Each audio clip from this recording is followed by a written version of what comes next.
Hello children, कैसे हैं आप सब लोग। Welcome back to my channel study with Neha Yadav. कैसे हैं आप सब लोग। उम्मीद करती हूँ अच्छे होंगे। आज हम आपके लिए लेकर आए हैं रुचिरा फर्स्ट का षष्ठ पाठ समुद्र तट। हमने आपको इससे पहले 5वां पाठ पढ़ा था। उम्मीद करती हूँ उसका अर्थ आपको अच्छे से समझ आया होगा।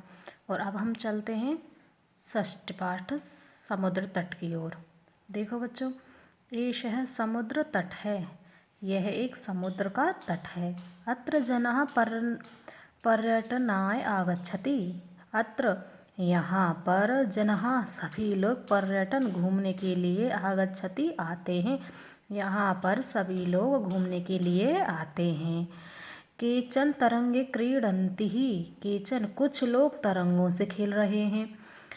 केचन कुछ लोग चह नौकावि जल विहारम कुर्वन्ति। कुछ लोग नाव में घूम रहे हैं। तेसु केचन कंदुकेन क्रीडन्ति। कंदुकेन का मतलब होता है बॉल। ये देखो, कुछ लोग बॉल से खेल रहे हैं। बालिकाः बालकाः च बालुकाः बालुकागृह रचयन्ति। लड़के और लड़कियां बालुका भी मिट्टी का घर बना रहे हैं। मध्ये मध्ये तरंगः बालुकाग्रहे प्रवाहयन्ति। बीच बीच में सागर की जो तरंग हैं वो मिट्टी के घर को प्रवाह बहा देती हैं। एषः क्रीड़ा चलती एव। ऐसी ही क्रीड़ा, ऐसा ही खेल प्रचलती चल रहा है। समुद्र तटः न केवल पर्यटन स्थानानि। समुद्र तट न केवल पर्यटन स्थानों के लिए। अत्र मत्स्य जीवनम अपि स्वजीविका चालयन्ति ही। न केवल पर्यटन स्थलों के लिए अपितु यहाँ पर मत्स्य जीवन, मछलियों से भी जो मत्स्य पालक होते हैं, जो मछली पालन करके अपना जीविका चलाते हैं, वो भी अपि स्वजीविका चालयन्ति, वो भी यहाँ पर मछली पालकर अपनी जीविका चलाते हैं। समझ आया बच्चों। अब देखो, अब हम चलते हैं नेक्स्ट पैराग्राफ की तरफ। अस्माकं देशे बहवः समुद्र तटः सन्ति। हमारे देश में अनेक समुद्र तट हैं। एतेषु मुंबई, गोवा, कोच्चि, कन्याकुमारी, विशाखापत्तनम, पुरी तटः अति प्रसिद्ध सन्ति। इन सभी में मुंबई, गोवा, कोच्चि, कन्याकुमारी, विशाखापट्टनम और पुरी का तट अतीव प्रसिद्ध हैं। गोवा तट विदेशी पर्यटकेभ्यः समीधे रोचते। जो गोवा का तट है, विदेशी जो पर्यटक हैं उनको बहुत अच्छा लगता है। विशाखापट्टनम तट वैदेशिक व्यापाराय प्रसिद्ध है। जो विशाखापट्टनम का तट है वह विदेशी व्यापार के लिए प्रसिद्ध है। कोच्चि तट नारिफलों के लिए जाना जाता है। कोच्चि तट नारिकेल फलेभ्यः ज्ञायते है। कोच्चि का तट नारियल फलों के लिए जाना जाता है। मुंबई नगरस्य जुहु तटे सर्वे जनाः स्वैरं विहरन्ति। मुंबई नगर का जो जुहु तट है सभी जनों के लिए अपने इच्छानुसार घूमने का तट है। यहाँ पर लोग अपने इच्छानुसार घूमते हैं। चेन्नई नगरस्य मेरीना तट देशस्य सागर तटेषु दीर्घतम। चेन्नई नगर का जो मेरीना तट है वह देश में सागरों में सभी में सबसे दीर्घतम, सबसे बड़ा है। देखो बच्चों, आपने पेंसिल ले ली होगी। मैंने आपसे पिछली वीडियो में भी कहा था कि आप अपने हाथ में पेंसिल रखें, जिससे कि जो अर्थ आप पे नहीं आता हो उनको आप साथ के साथ लिखते जाएं, जिससे कि आपको अर्थ करते टाइम अच्छे से आपको समझ आ जाएगा। ठीक है बच्चों। अब हम चलते हैं नेक्स्ट पैराग्राफ की तरफ। भारतस्य तिसृषु दिशासु समुद्र तटाः सन्ति। भारत की तीनों दिशाओं में समुद्र तट हैं। अस्माद् एव कारणात् भारत देश प्रायद्वीप इति कथ्यते। अस्माद् इसी कारण से भारत देश को प्रायद्वीप कहा जाता है। प्रायद्वीप का मतलब होता है बच्चों जो तीनों ओर से पानी से घिरा हो। हमारा भारत तीनों ओर से पानी से घिरा हुआ है, इसीलिए इसको प्रायद्वीप कहते हैं। पूर्व दिशाया बंगोसागर। पूर्व दिशा में बंगोसागर है। बंगोसागर बंगाल की खाड़ी। दक्षिण में हिंद महासागर। पश्चिम दिशायां च अरब सागरः अस्ति। पश्चिम दिशा में अरब सागर स्थित है। एतेषां त्रयाणाम् अपि सागराणां संगम कन्याकुमारी तटे भवति। इन तीनों सागरों का संगम कन्याकुमारी के तट पर होता है। अत्र पूर्णिमाया चंद्रोदय सूर्यास्त च युगपदेव द्रष्टुम शक्यते। अत्र यहाँ पर, यहाँ का मतलब होता है कन्याकुमारी। कन्याकुमारी, अत्र यहाँ कन्याकुमारी के तट पर पूर्णिमा को चंद्रोदय और सूर्य अस्त दोनों युग पद में एक साथ दिखते हैं। देखो बच्चों, अब हम चलते हैं शब्दार्थ। मैंने आपसे पहले भी कहा था आपको ये शब्दार्थ याद करने हैं।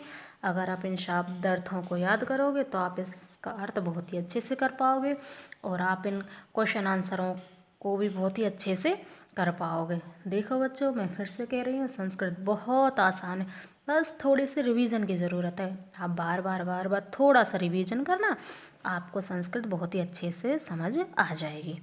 अब हम चलते हैं अभ्यास प्रश्न उच्चारणम कुरत। अब देखो जो बच्चों, जैसे जैसे मैं बोलती हूँ आप मेरे पीछे पीछे बोलते जाना। तरंगई संगम प्रायदीपः मतस्य जीवनः तिसृषु बंगोपसागर विदेशी पर्यटक केभ्यः वैदेशिक व्यापाराय चंद्रोदय। अब हम चलते हैं नेक्स्ट क्वेश्चनों की ओर।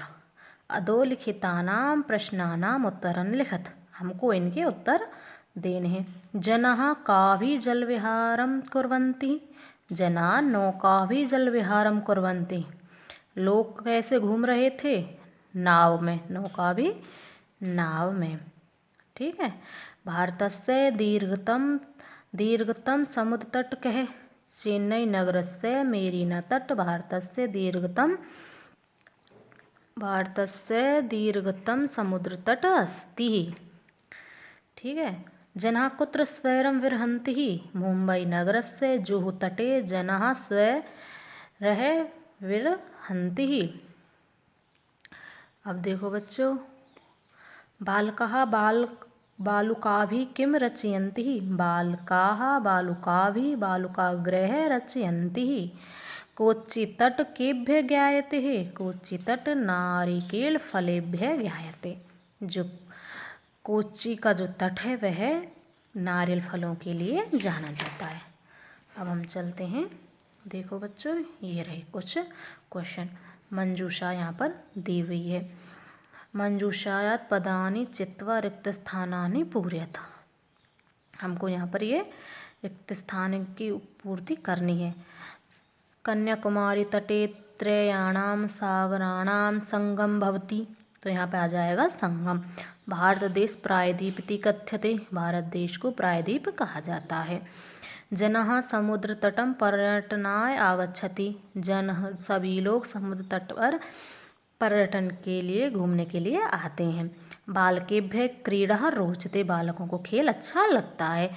भारतस्य पूर्व दिशायां बंगोपसागर अस्ति। भारत के पूर्व दिशा में बंगोपसागर मतलब बंगाल की खाड़ी स्थित है। अब देखो बच्चों, यहाँ पर क्या है? यथायोग्य योजना, जैसे समुद्र तट पर्यटकों के लिए होता है। क्रीडकम खेलना है। दुग्धम, दुग्ध से क्या होता है? पोषण मिलता है। दीपक से प्रकाश और विद्या से ज्ञान मिलता है। ठीक है बच्चों।